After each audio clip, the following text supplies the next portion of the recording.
So I'm doing a bit of cutting back around the garden, and I'm here by my plantain patch, or what will be my plantain patch over the next few years.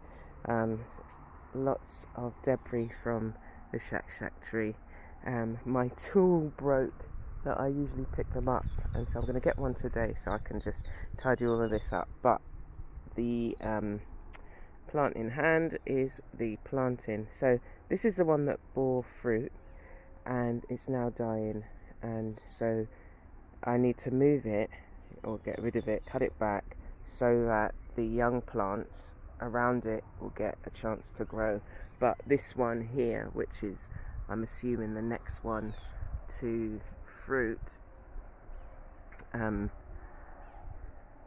give that more space than the one beside it. And it's amazing to think I had just one plant, which was, so this was the first one I got, this one, and it was half the size of, say, this. And the guy that normally cuts our grass, he brought it for me.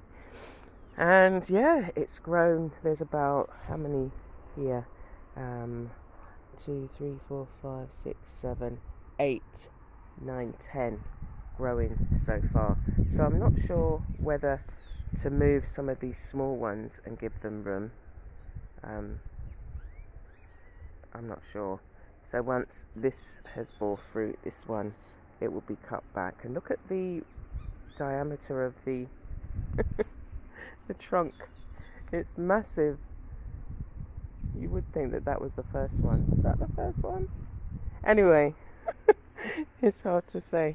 Sometimes they kind of stop fruiting and then another one takes over. But what I want to do with this as well is see, maybe I've left it too long, because if you look at in there, it's usually a light tan colour, but it looks like it's going off, to harvest some of the fibres from it. So I'm going to have to see if that's possible as I cut it back.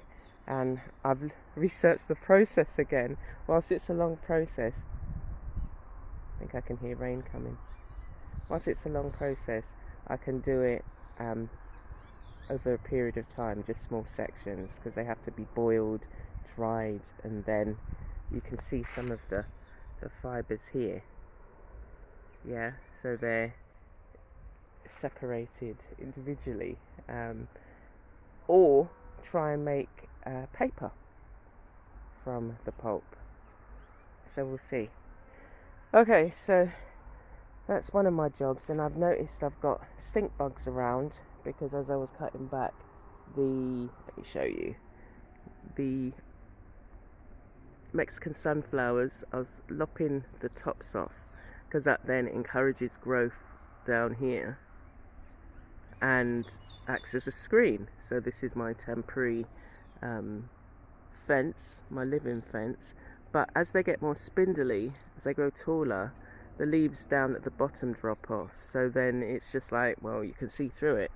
But when you lop it off, it encourages the bottom leaves to grow. And everything else is kind of growing. I realise I haven't done a tour, but look how brilliantly red they look. And it's not about them, it's about the planting. But I just wanted to show you, look how brilliant. I cut them right back. They were twice this height. I cut them back, and I allowed the leaves just to decompose under them, chop and drop.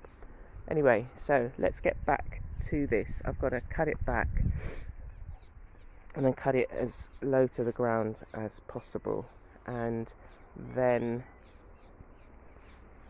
take it from there. But I'll do another video with the process, because I'm actually feeling tired. It's the end of my wandering around the garden and doing a few jobs, but I did promise that I would cut this back. So I'll see what is salvageable and boil what I can and then dry it. Okay, but thank you for joining me, Amanda, the creative gardener. Did you see that? Must have been a lizard. I thought it was cold for a minute, but this is his crawl space that he runs through of the morning. and comes over and out to see his friend. Okay, so I'm going to leave it there. Thank you for joining me. If you've harvested plantain, you've cut it back. I'm really looking forward to getting the fibres.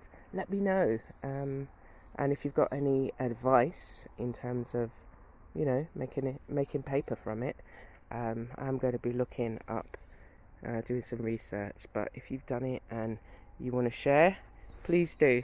So take care for now.